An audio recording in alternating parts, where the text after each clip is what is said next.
You are listening to Perplexity.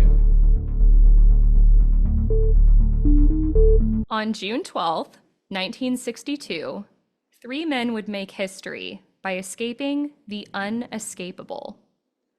Located just outside San Francisco, California, also known as The Rock, this maximum federal security prison was designed to house the worst of the worst. It has been labeled the most secure prison, surrounded by freezing waters with strong current and requiring a 1 to 2 mile swim to get to land. In 1861, it was a residence for military offenders. Later, prisoners would include Hopi Indians from the Arizona Territory, who passively resisted government attempts to assimilate them, and American soldiers fighting in the Philippines who had joined the Filipino cause. In 1907, it would be designated for the Pacific branch of the U.S. military prison. And by 1934, they began to accept dangerous criminals. The prison was known for holding big names: Al Capone, Machine Gun Kelly, not to be confused with the mediocre artist, Robert the Birdman Stroud, and many others. From the time the prison was in operation, it would house about 1,500 prisoners, 36 of which would make 14 separate attempts to escape. But according to records, none were successful, either drowning, being captured, or killed. But it seems like this was not the case for three men, two that were brothers, John and Clarence Anglin, and Frank Morris. Their alleged escape has baffled the public for over 6 decades. So let's get into it. This is the story of the 1962 Alcatraz escape conspiracy. Hello, everyone, and welcome back to another episode of Perplexity, a mystery podcast. As always, I am your host, Kaydra, and if you're new here, hello and welcome. I tell tales every single week that have perplexed me. So if you love a good mystery that leaves you wanting more, don't worry, you're in the right place, and I would love if you follow along if you enjoy. And if you are a returning listener, hello, my friends. Welcome back. So happy you're here. And I am so happy that I have other people joining me today. I have a very special, or two very special guests. I have Amanda and Trevin from the Live, Laugh, Larceny podcast. Woohoo! Thank you so much for having us. We're so excited. Yeah, I've been seeing your videos for some time, and I was like, hey, I want to be a part of one of these things. Oh my gosh, thank you so much. Yeah, I think you Yeah, had given me I love your videos. thank you. You'd given me a really nice compliment, I think, on like a doppelganger video I did. So that was very nice. Yeah, I always I always look up to people who can do a lot of, because Min and I try to split it together, and it's hard to keep It's a up with, lot. and I'm not quick at it. I can do audio all day, but video is a whole nother thing for me. Video's a whole other ball game for sure. I also have to give credit where credit is due. My boyfriend TJ makes my reels for me. I do not make those. But Oh. I splice the clips together and I write the short scripts for them, and then he does like all the editing for it. So shout out TJ. Major props to TJ. That is amazing. Yeah, that's really nice of you to do. Yeah, he's self-taught. So we just started doing that. We're figuring it out. And we use Adobe Premiere, and they've got some cool features on there. So Ooh, okay. Very cool. also, I want to let everybody know, because I know Trevin said he could hear thunder. It is storming really bad where I'm at, and we've been like that, having internet issues. So this is going to be a stormy episode. I'll try to edit out the storming as best I can, but sorry if y'all hear that. Hopefully it just adds to the je ne sais quoi. I'm into it. It is for me, yeah. Perfect.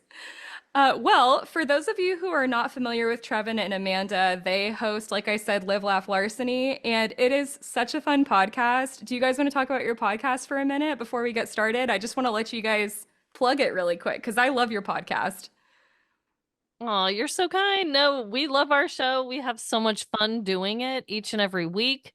But Live, Laugh, Larceny is a true petty crime fest. So Trevin and I, when we first decided to come up with our show, I was more the traditional true crime lover. more the comedian lover, the comedy and satire and things like this. And it kind of just came together in a random phone call conversation that Trevin and I had where we would switch it up and talk about petty crimes in a more serious tone. Um, and then Trevin, of course, is an audio master who does all of our original music. We do funny sound effects with our stories. And it's kind of like, what did you call it, Trevin? A variety show? Yeah, it's like a variety show. I also pitched our show to a bunch of audio drama people who just listen to the long form stories where it's all sound effects and everything. And they called us an anthology, which makes sense because I always call us like a comedy Twilight Zone, and that's an anthology. So I'm trying to decide if I'm going to start pitching the word anthology in there for our show sometimes now too. But yeah, it's a show where we start with a little bit. We have like a designed beginning for our banter where we just make a joke about something that we find very dreadful in our lives. We have a facts segment to make people feel like they're a little more smarter in conversation. And then we have our stories, which is the bulk of every episode, where we take dumb criminal stories or just petty stories between people and we build them into these audio drama short stories, almost like a Dateline coverage, or if you like horror podcasts, sort of a radio rental style, but all in a comedy, Naked Gun kind of satire way. Exactly. It's so fun. The first thing I thought when I listened to y'all's podcast is how unique it is. I love that it has like the true crime and the comedy element together, but in a different way. Because I feel like there's a lot of true crime comedy podcasts. So I love like the dramatization, the sound effects. I didn't know you did original music for it. So that's really cool. Uh, the first 100 episodes, I think, were all original songs by me. And then as I got a little more into experimenting, that's when I started working with what is it called? Epidemic Sound. It's a royalty free for like sound effects and music. And I've broadened my horizons now. And now that I am using other people's like royalty free music, I'm able to do stuff that I couldn't really do. Like now I can do really emotional, like looking back stories with beautiful piano in the background because I was always very limited in my piano skills. So now I can really switch it up with genres, and it's been it's kept me very excited to work on every week because there's just so many different feelings I can put into stories now that I have all of those different palettes or all those different colors on my palette now. I love being able to do like the creative process in podcasting. So that's really cool. And that's like another avenue of it that I hadn't thought about. Yeah, I think, that's the thing I like about podcast is it really is a creative medium. And I think a lot of the people that are leading the industry right now are people who don't necessarily take advantage of the medium. It's pretty much just comedians bullshitting a bunch and a lot of people want to listen to them. But like it's no different to me. It's just, like a movie or something like that. You can really focus on the art and really dive in and do a lot more with it. And why don't we have more things with a higher production value like that? It's not just audio dramas that should be able to do it. I don't know if you ever listen to American Hysteria, but they do a really good job, almost like PBS documentary style sort of learning stuff. And I just love that, going a little step further in it instead of just being like, oh, I'm listening to voices talk. It's just you can do a lot more with the medium and express yourself in so many more ways. It's still an art medium. It's not just radio. Definitely. That's really cool. Yeah, I haven't heard of that podcast. I'll have to check them out. Oh, it's good. Well, I want to thank my friend Ryan for recommending our story today. And again, it is raining so loud. I am so I sorry. can hear that. Oh my goodness. Are you okay?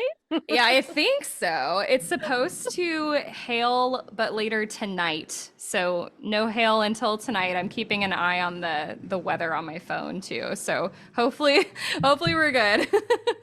Everybody, send your good thoughts this way. Well, by then it'll be 2 weeks from now when this comes out. So by then it might be too late. But okay, so.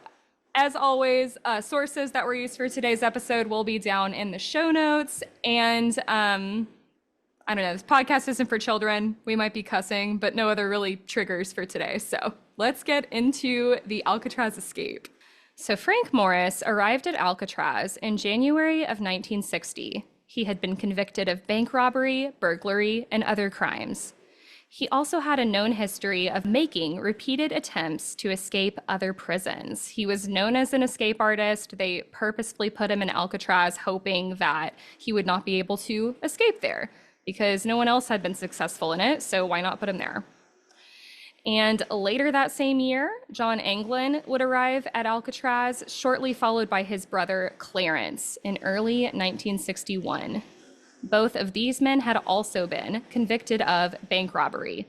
So we've got 3 bank robbers, and turns out, they would find out later, they all had a history of being a flight risk. So it was a pretty silly idea to put all these men side by side in cell block B, but that is exactly what happened. Oh my goodness. Yeah, that was not a well thought out plan. It's kind of like that story we did about the one I did about the mobster, how they just put all these kids that were troubled together in a juvenile detention thing, and they all just became a mob from a much younger age, and they just worked together really Right. well. Exactly. And these men quickly became good friends. And pretty much as soon as they got into prison, like all 3 of them together, they immediately hatched an escape plan. And this plan would be put together over the course of a year. So it wasn't like a rushed thing. Like they very meticulously thought this out. And y'all will see more later of like how they put the whole plan together, but it's fascinating.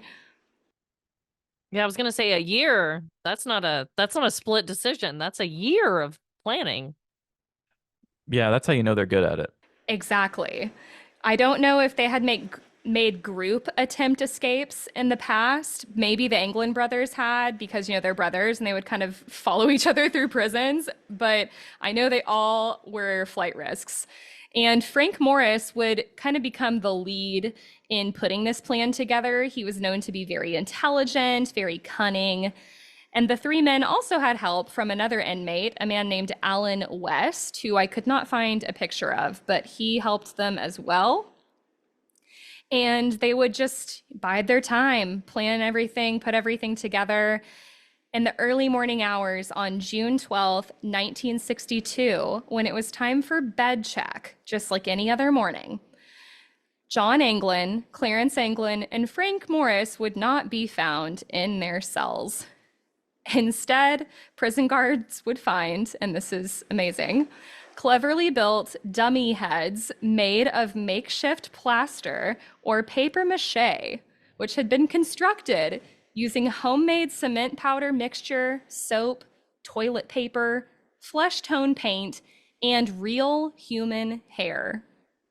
I was just about to ask about the hair. I was like, how? Because I'm looking at the slideshow right now and I'm like, how? How did they do the hair?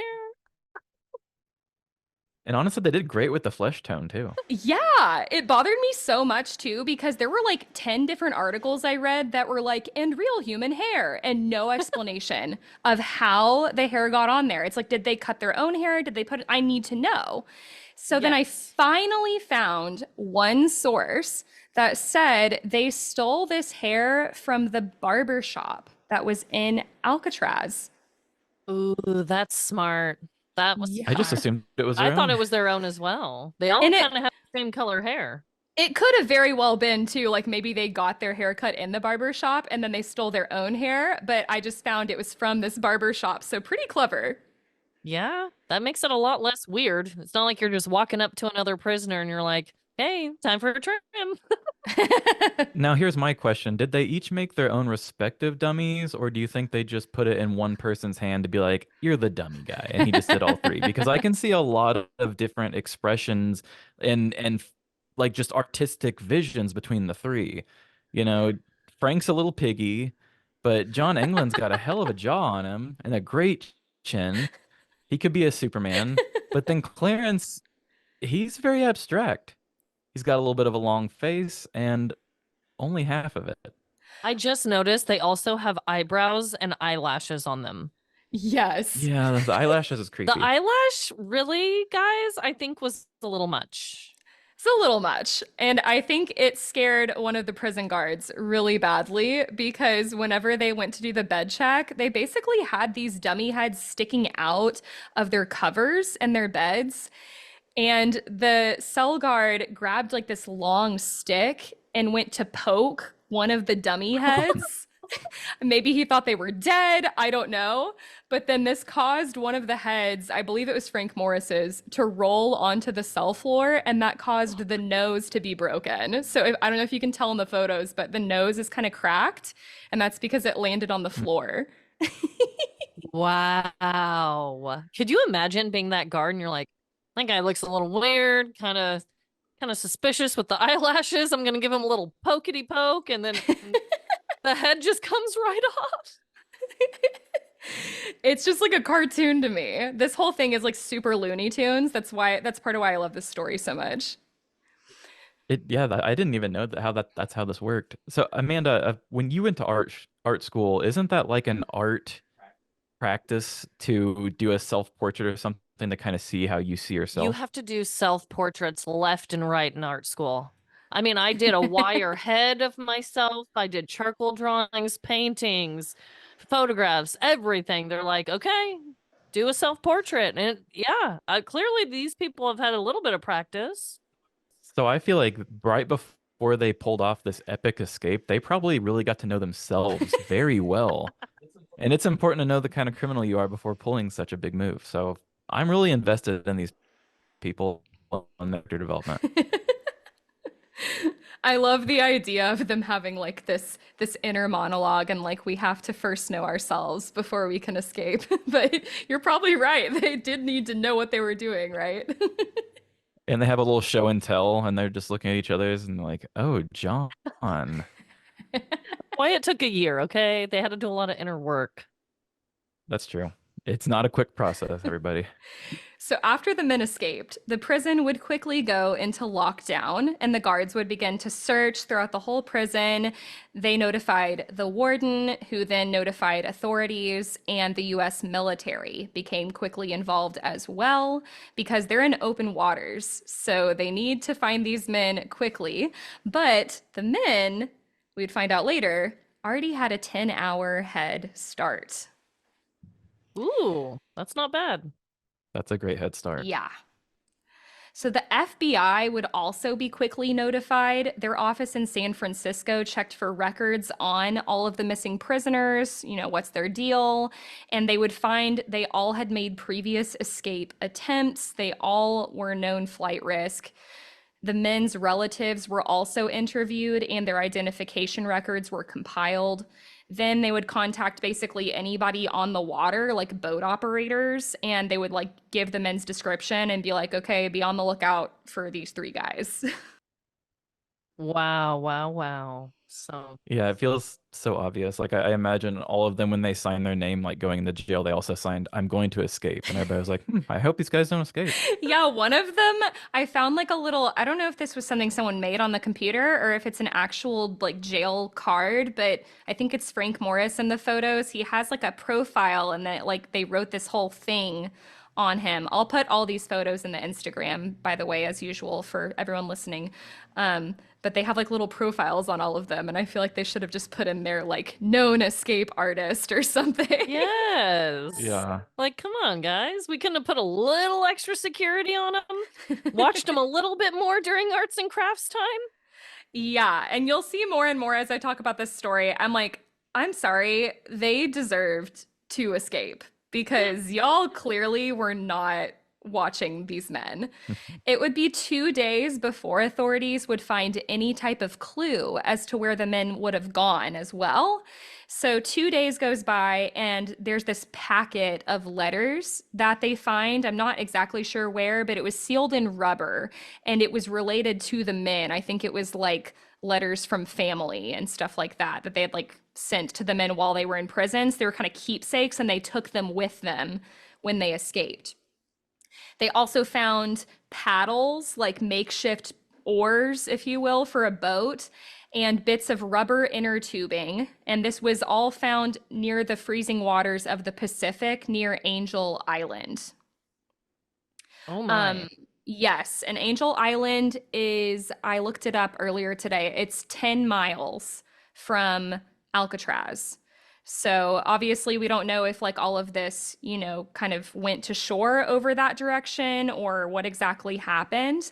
But a similar paddle would also be recovered at the prison. So it's like they were making and testing different ones, and then they just took the ones that worked the best. Oh my. You know it's bad when they've made like options for this, okay? They're like, we need to streamline these paddles a little more. We'll just leave the rest behind. There's so many supplies that they created, and it's all in the slides. It's hilarious, all the different tools they made.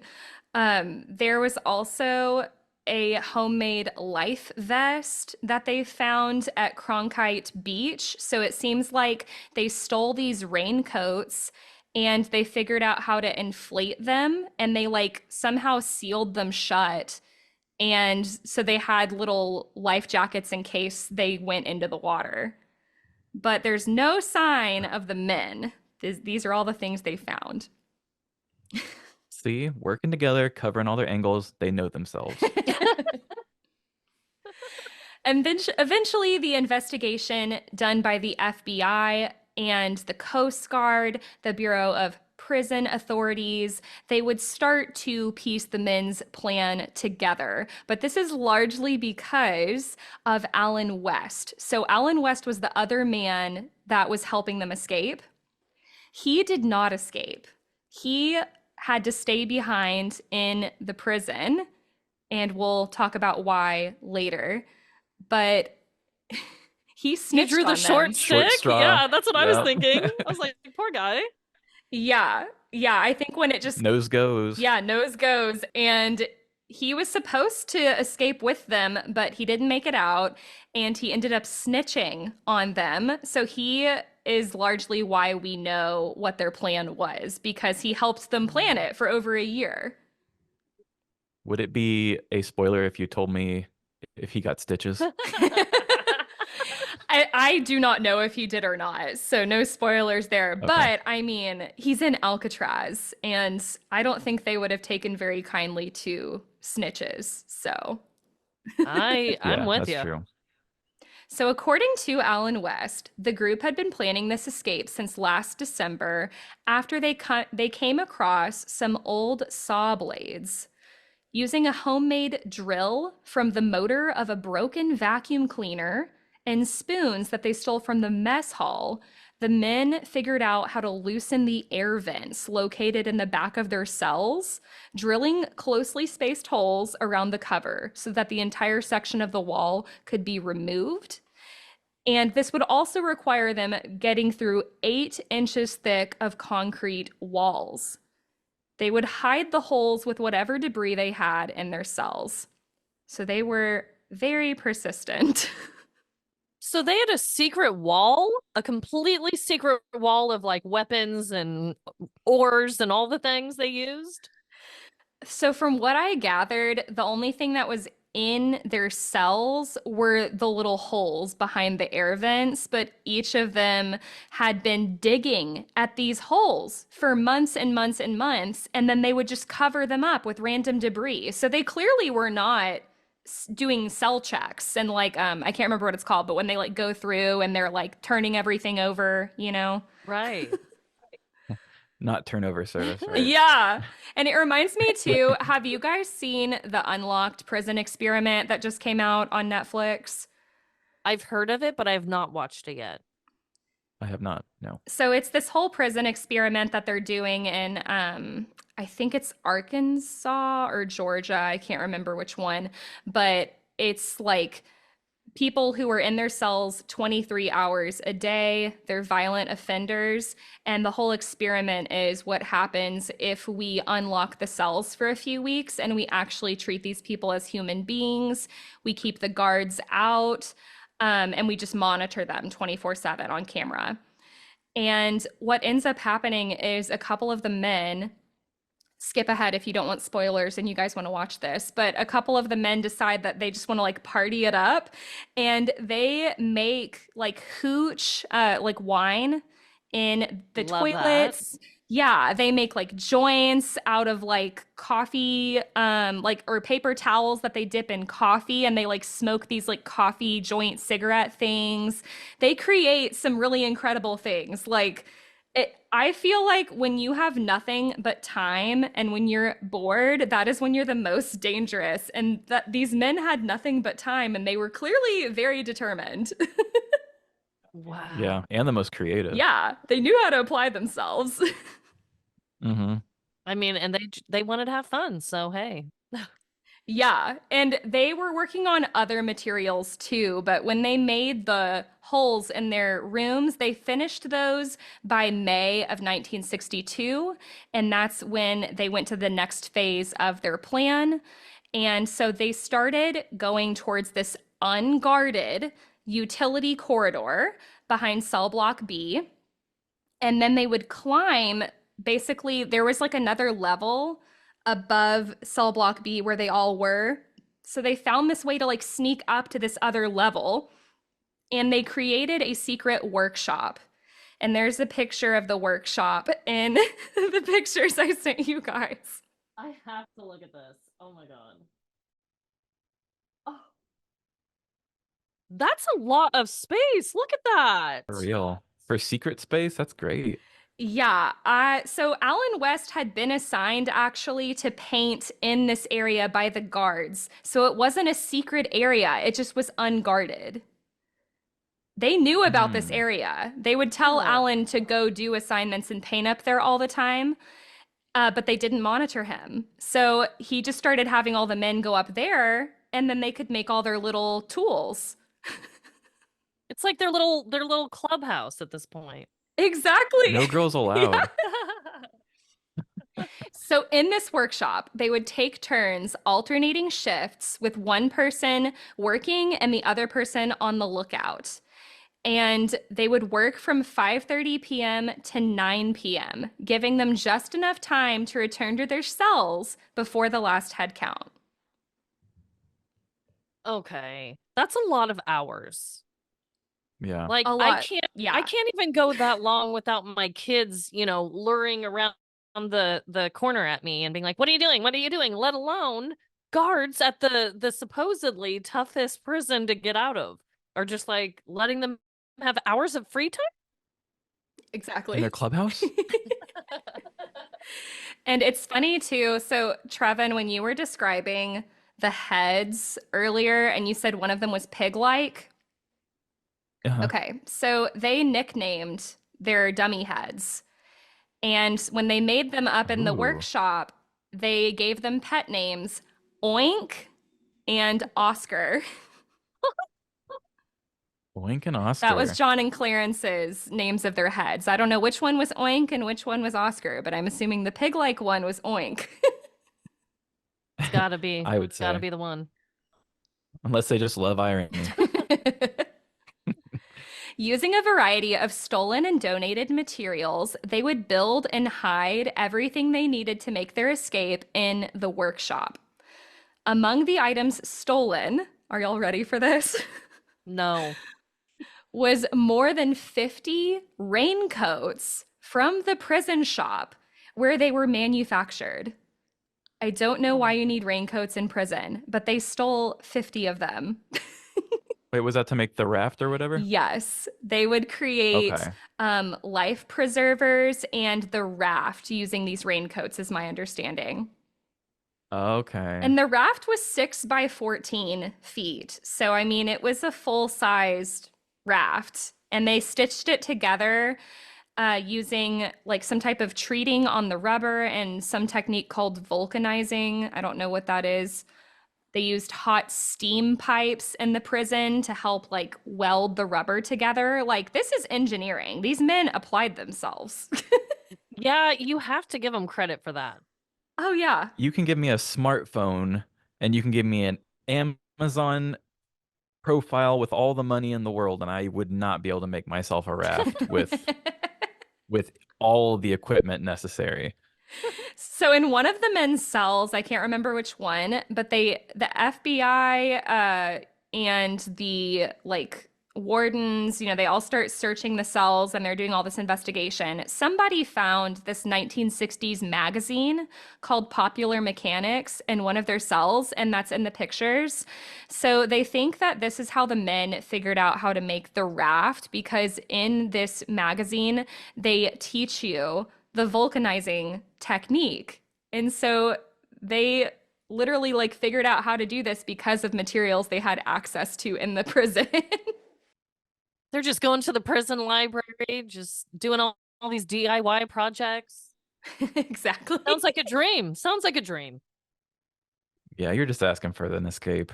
So while they were in the workshop too, they created all kinds of other tools. So those are in like the pictures. The wooden paddles, they made like a wrench, they made a periscope. And I didn't know what a periscope was actually, so I had to look it up. But it's those things in the cartoons that it's like the long tube that goes up and you put one end on your eye and then the other end goes like up another level and you can see up a level. So they used that to like help them sneak out and know if people were coming. Wow.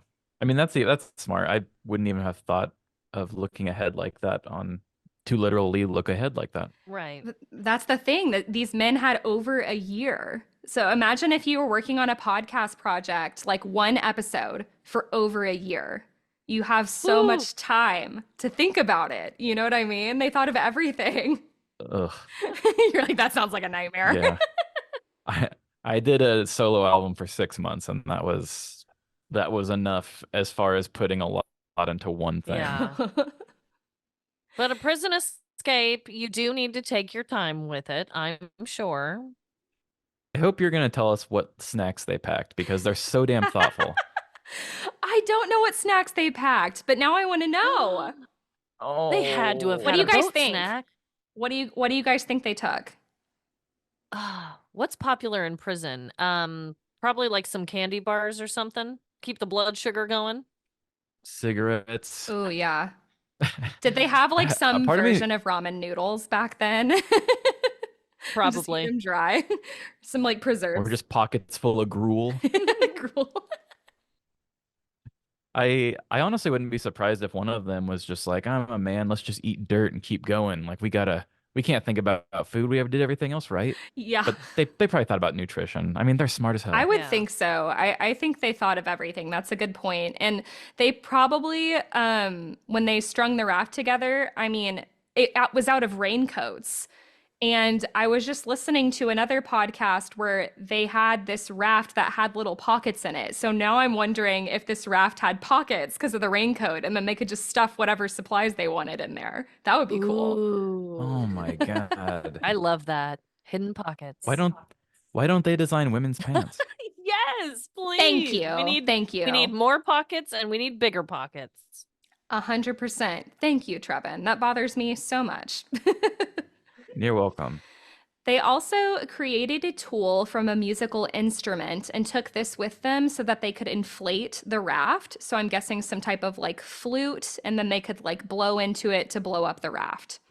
So, like I said, they worked tirelessly on this for over a year, and by June 11th, they were ready to go. So they left that evening just after final head count. That's how they had the 10-hour head start. But Alan West did not have his ventilator grill in his room completely removed, so the other 3 men left him behind. Oh, Oh. no. Well, Now it makes more sense. now Yeah. we know why he was snitching. He was bitter. He's like, guys. Exactly. It wasn't a short straw. It was like we'll come back for you, not sort of a thing. I know, I feel kind of bad for him because he probably is the one who like gave them the workshop idea and was like telling them when to go and everything. It seems like he helped them a lot, and then they were just kind of like, see ya. Did he get in any Wow. trouble for assisting them, or because he snitched on them, it probably helped him, right? I don't know. Mm. I need to look into Man. Alan West more. That would be interesting. But I couldn't find any pictures of him. Yeah, I don't know if he got in trouble. Maybe not, because he gave them all the information, though, because I know sometimes they make Yeah. deals, but that's all speculating. I could see that. So once Frank, John, and Clarence would get out of their rooms, they would get into that like workshop area and get their supplies. And then from that point, they climbed up and out of the prison through the ventilator system until they got to the roof. That is like some Disney Channel movie shit right there. Like, who actually climbs through the air vents other than Disney movies? Right? I'm starting to realize that all of these cliche movie things are all just based off of this, aren't they? Like Looney Tunes and all of it. Okay, so I didn't know what these were, but smokestacks is what they're Oh. called. The really long ass pipes, Mhm. okay? They had those at Alcatraz. They were like 50 feet long. And there's a picture, not of the Alcatraz pipes, but just what these smokestacks look like in the slides. So those went from the roof to the ground. So they shimmied down those to escape because there's no ladders or anything. Ooh, a 50-foot drop. That would be so scary. And this was near the The thought back. scares me. Yeah, this was near the back of the building. So once they got down, then they climbed over the barbed wire fence and they snuck down the steep embankment into the northeast shore of the island where they launched the raft. According to Alan West, the men planned from there to take the raft to Angel Island. And then from there, they would swim to Marin County mainland, steal clothes from a retail store, then steal a car and take off from there. Taking off where exactly, we don't know, but that's the extent of what Alan West claims he knew about this escape plan. Whoa. Poor Alan West. Left behind to spill the beans. Why'd you spill your beans? And what's unclear after this, according to the FBI, is what happened next, because the only account we have is Alan West, and they never found any other traces of the men. So it's not clear, I know, so it's not clear if the men made it across the bay to Angel Island. Did they cross to Raccoon Strait? Did they go to Marin County? Those were some other theories. Or did they drown? Because the waters were really choppy and very unforgiving. Okay, so no one has ever claimed to have seen these men ever again. Or found bodies or anything. We'll get there. Oh, okay. Oh, okay. I thought that was the end. I know. I there. was like, Okay, what? This is where like the investigation goes cold for a while. Oh. And by a while, I mean 17 years. Whoa. So they vanished. 17 years goes by. We don't know what happens. We'll talk more about that in just a second. So if they crossed the bay, it would have been incredibly unlikely they survived. The raft at some point, because they found remnants of it, they know that the raft at some point had sunk. So this led authorities to believe the men could have had to have swam in the water for some time, and this would have been a high risk of drowning or dying from hypothermia. And on the morning of June 13th, sailors on a merchant freighter reported seeing a body floating in the bay. So this is the day after they realized that they escaped. But the body slipped beneath the waves before it could be recovered. So we don't know if they thought they saw a body and it was something else, if it actually was a body, whose body it was. But there was just this one report. They never got the body recovered. Mermaid. Yeah, or a mermaid. I like that idea. So authorities theorized that the men had drowned and their bodies could have been swept out to sea by the current. But if the men had made it past Angel Island to any other nearby land, they could have escaped. But the FBI ended up ruling this out because there was no record, according to them, of any stolen vehicles. So the FBI would work on this case and keep it open for 17 years. And during that time, there was no credible evidence emerging to suggest the men were still alive or in the US or overseas. They would eventually close the case in 1979 and conclude the men had drowned. They then turned the case over to the US Marshals Service, and at some point, they would also close the case. So just wait. In the years I'm waiting for the however. In the years after the 1962 escape, there were several sightings of the men. Reports of their survival were even offered to the media by their own family members and former associates. So at some point, family members start coming forward and saying that the men did make it out and they did survive. But the FBI has told the public and ruled this a drowning. And they closed the case, they turned it over to the marshals. But my whole thing is, like, if you rule it a drowning and you close it, why are you turning it over to someone else? Right. It was really suspicious from the beginning. It was just like, okay, y'all clearly are not totally sure, but they were like publicly saying the men had drowned. Does that make sense? Right. That is so weird. You're right. Like, if it's a drowning, then case closed. Why are we still sending it? Sounds like they just don't want other people to like check their work, you know? Yeah. Like quit looking and seeing that I did wrong.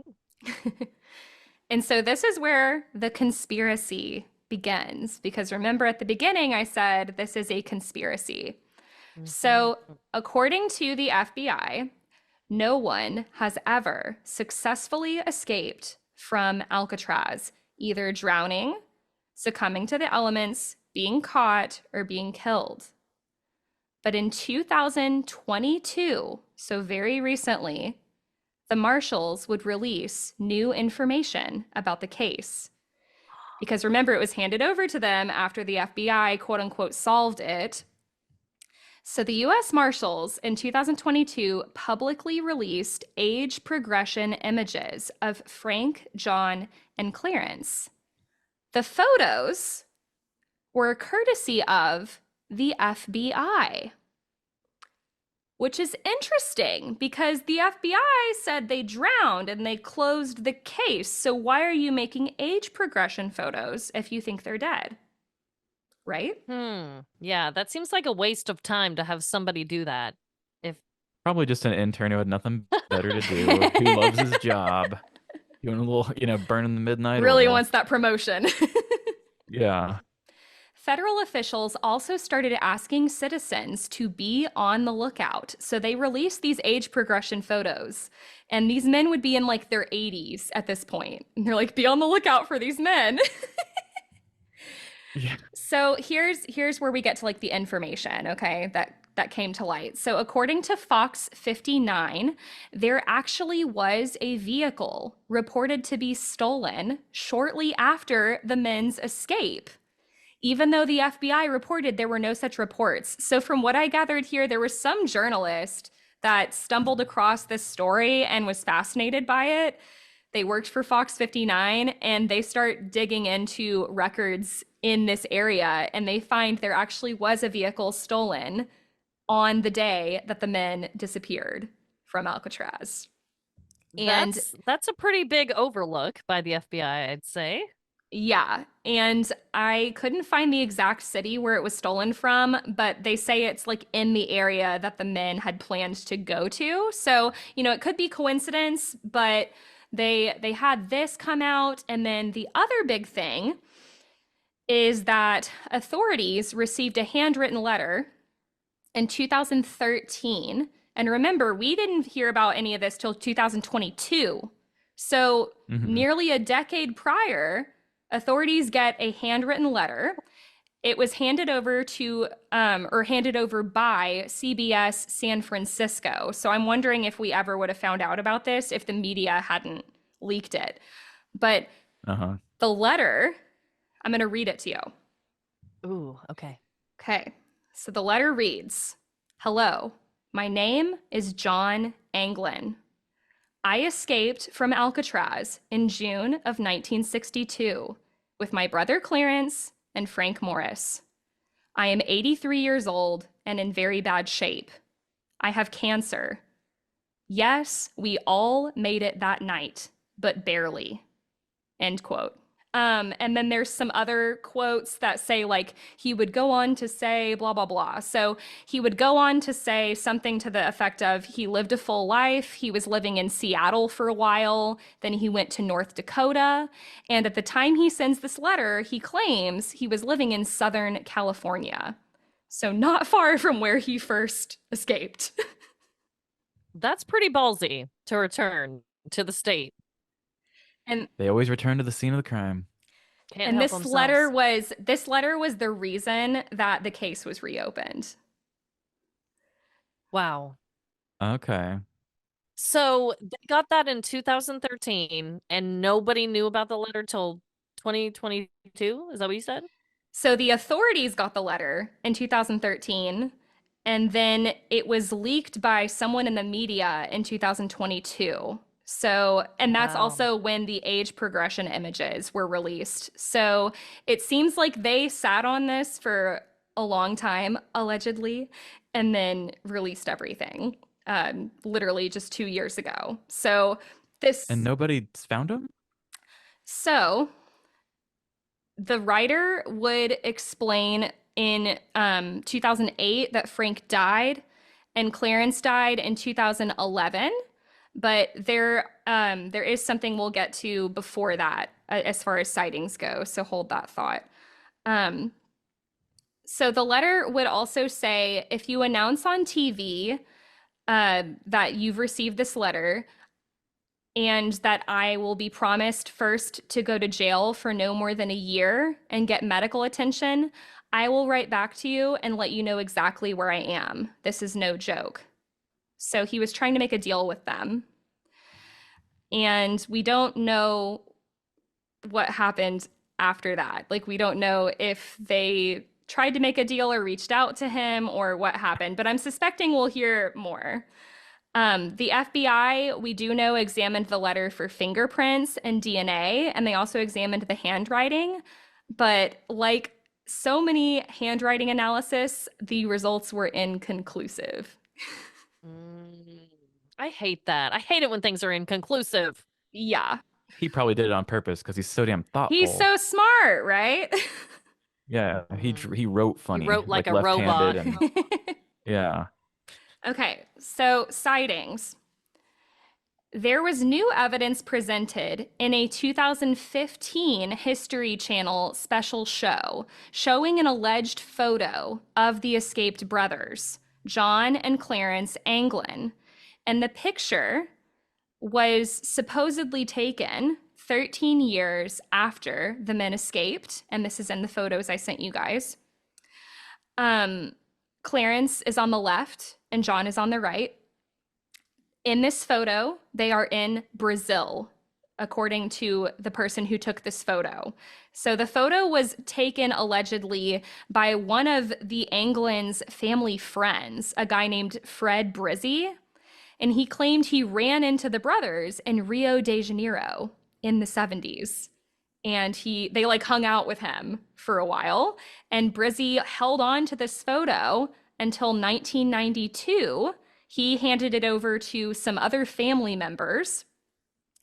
And then some nephews named Ken and David Widner later handed the photo over to a guy named Art Roderick. So it's going to all these people. Roderick was a retired U.S. Marshal that was the lead investigator on the case for 20 years.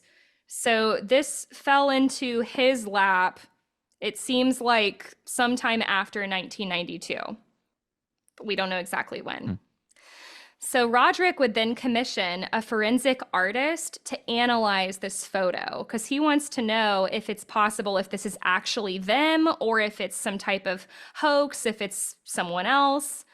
And in y'all's slideshow, I've put a side-by-side of the men's mugshots. So before I get into what the forensic artist found, I want to hear y'all's thoughts. Do you think this could be the men? I know it's hard to see because they have sunglasses on, but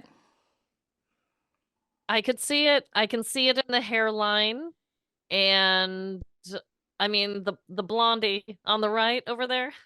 I don't remember which one he is, but I don't know. He has that little scowl on his face on both. I could see it. Clarence is on the left and John I is on the say right. yes. Yeah. So I feel like they look quite similar to them. Obviously, it would have been, according to Fred Brizzy, 13 years after they escaped. So they're going to look a little different. But according to this forensic artist, it was highly likely that the men in the photo were none other than John and Clarence Anglin. Whoa, that's huge. Why would they just allow him to take a picture of them? I'd be like, don't take a picture of me. Also, I wouldn't tell people who I was. Right?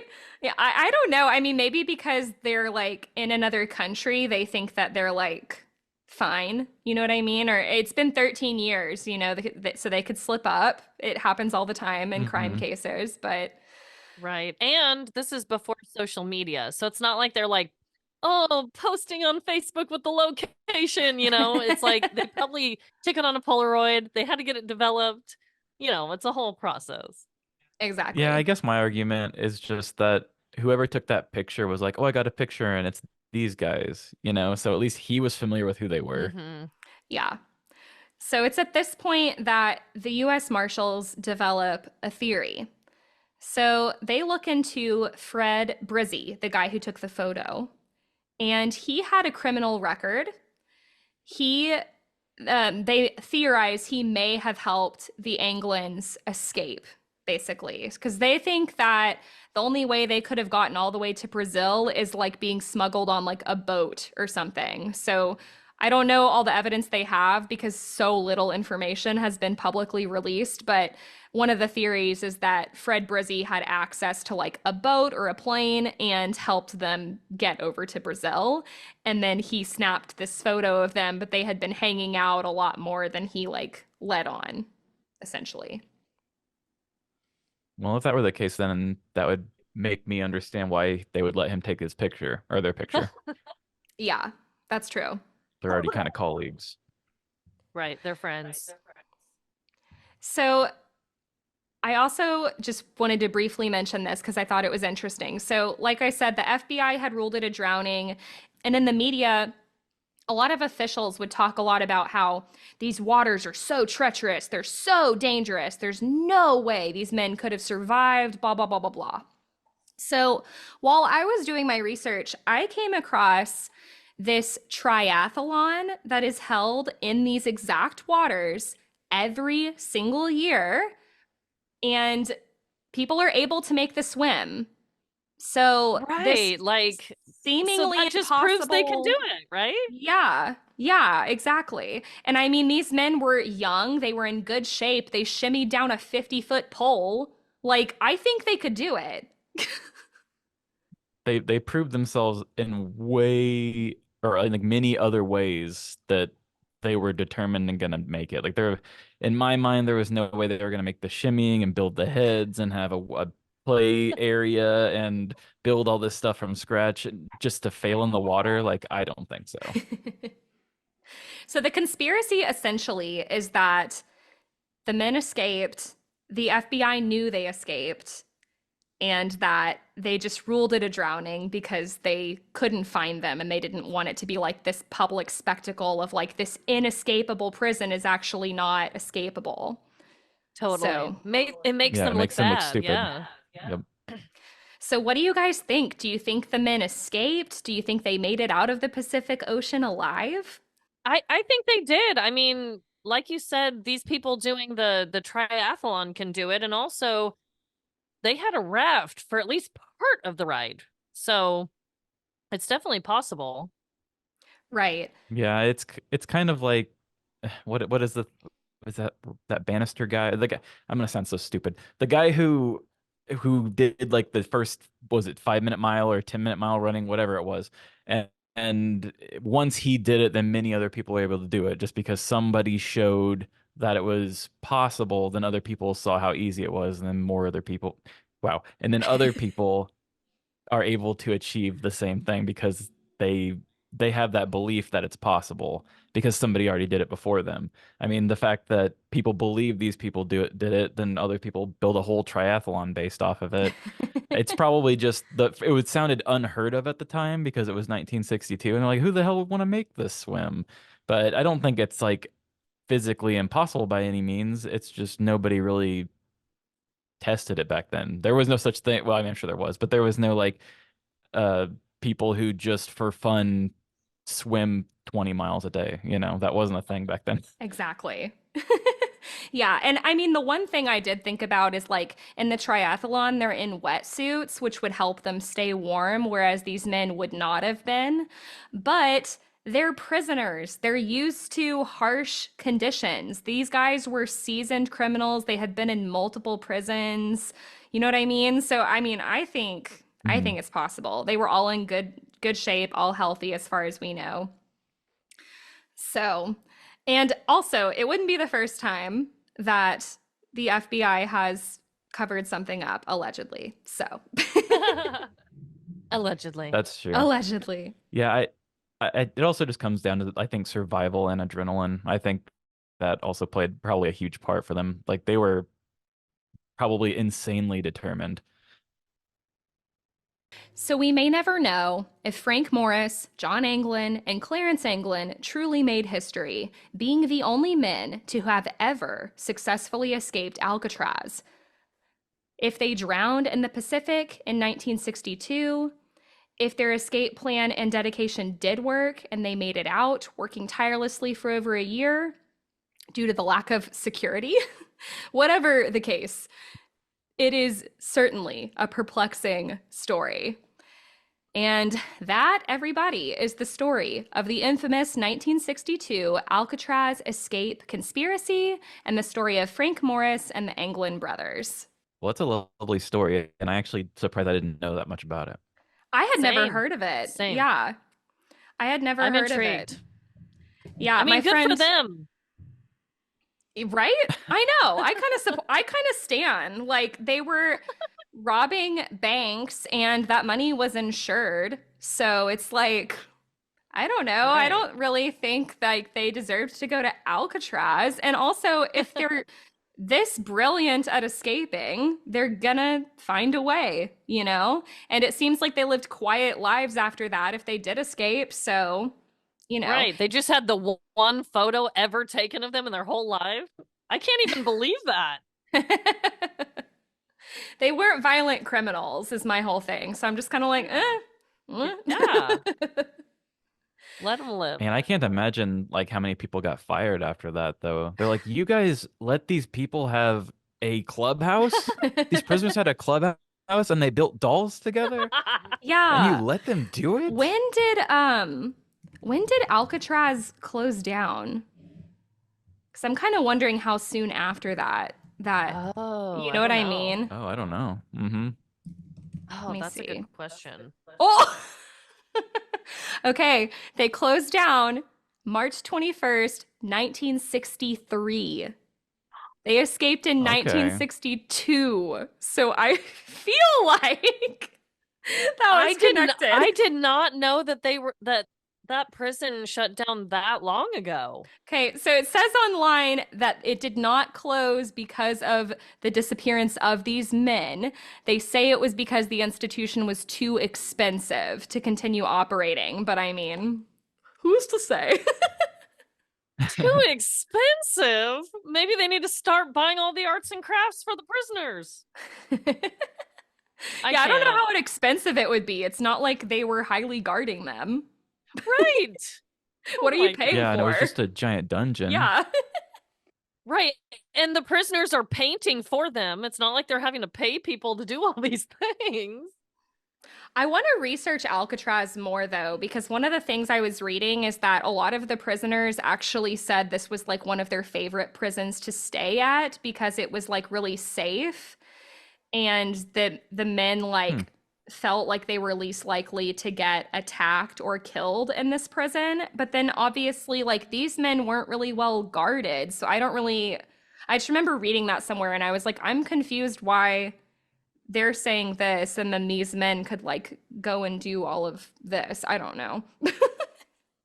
Yeah, that's just mind-blowing. I mean, all I can really say is like good for them. Like I said earlier, I mean, they're not hurting anyone and they clearly were very inventive and creative and they did it. Exactly. Yeah, and they invented a triathlon. There you go. It might be expensive to run because of just all the supplies they have to keep getting delivered to them being on that island, maybe. Maybe Oh. that's what it is. Yeah, that's true. They have to ship stuff on like a boat. Yeah, maybe some guy put his reputation on the line and was like, listen, I want to make this island a prison and it'll be inescapable, I promise. And they're like, all right, but the second one guy escapes, I'm cutting funding on this expensive rock. And then it happens, and the guy says, I told you I'd do it. That would make sense. No, it's a tourist location. It is. I know. I've always wanted to go visit, but after hearing this whole story, I'm like, ooh, now I really want to go. Yeah, that would be really cool. I'm a huge fan of the reality show Vanderpump Rules, and they just Yes. went and like Alcatraz was in the background of two of the dudes that are just total douchebags on the show. And it's like Alcatraz is right behind them. It was just so mind-blowing. Oh my gosh. So before we close out today's episode, I first would like to thank Live Laugh Larceny podcast for coming on with me. Be sure you guys check them out wherever you get your podcasts. Amanda and Trevin are awesome. And like I was saying at the very beginning, their podcast is really unique. It's fun. I think you guys will enjoy it.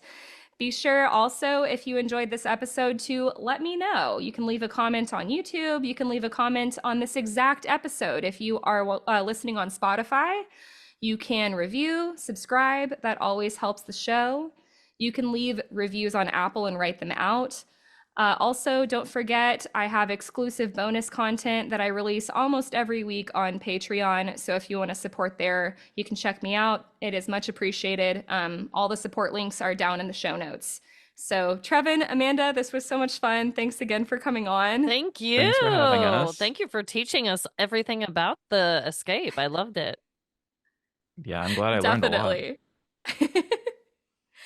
And like I say every week, you all are amazing. I hope you have a great week and stay safe. And I will talk to you next week. Bye. Bye. See ya.